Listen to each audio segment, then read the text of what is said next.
Hello అండి, welcome back to my channel Vaishnavi's వంటిల్లు. ఈరోజు నేను లంచ్కి ఏం చేస్తున్నానంటే మునగాకు తాలింపు. అది ఎలా చేయాలో చూసేద్దాం రండి. ముందుగా వేడి నీళ్ళల్లో ఇలా బాగా వాష్ చేసి పెట్టుకున్న మునగాకును వేసేయండి. ఈ మునగాకును ఒక 2 to 3 minutes హై ఫ్లేమ్లో బాగా మరగనివ్వండి. ఇలా కలబెడుతూ 3 minutes కలుపుతూ మరగనివ్వండి.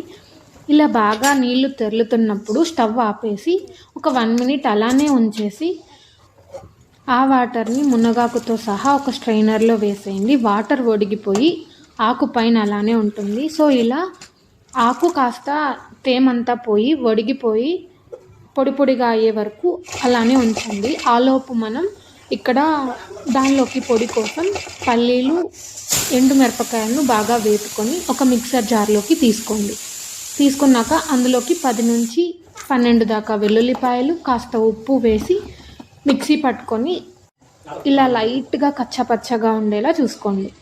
ఎందుకంటే ఆ పల్లీలు పంట కింద తగిలితే బాగుంటాయి కాబట్టి. మీకు నచ్చకపోతేనే ఫుల్గా గ్రైండ్ చేసుకోండి. ఆలోపు స్టవ్ పైన ప్యాన్ పెట్టి ఆయిల్ వేసి అందులోకి పోపు వేసి దానిలోకే కాస్త వెల్లుల్లి, ఆనియన్స్, ఎండుమిర్చి వేసి బాగా వేగనివ్వండి. ఆనియన్స్ కాస్త వేగిన తర్వాత ఆకు మొత్తం నీరు ఒడిగిపోయి ఉంటుంది కదా, ఆకును తీసుకొచ్చి తిరువాతలో వేయండి. వేసి బాగా కలపండి. ఈ ఆకు మగ్గాలంటే కాస్త ఉప్పు వేస్తే త్వరగా మగ్గుతుంది. సో ఇక్కడ నేను కొంచెం ఉప్పు వేసి కాసేపు మగ్గించాను. మూత పెట్టి మగ్గించుకోండి.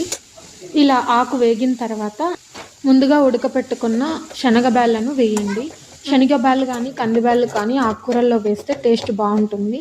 ఇవి కాస్త మగ్గిన తర్వాత మనం వేయించి పెట్టుకున్న పొడి వేస్తే రెడీ.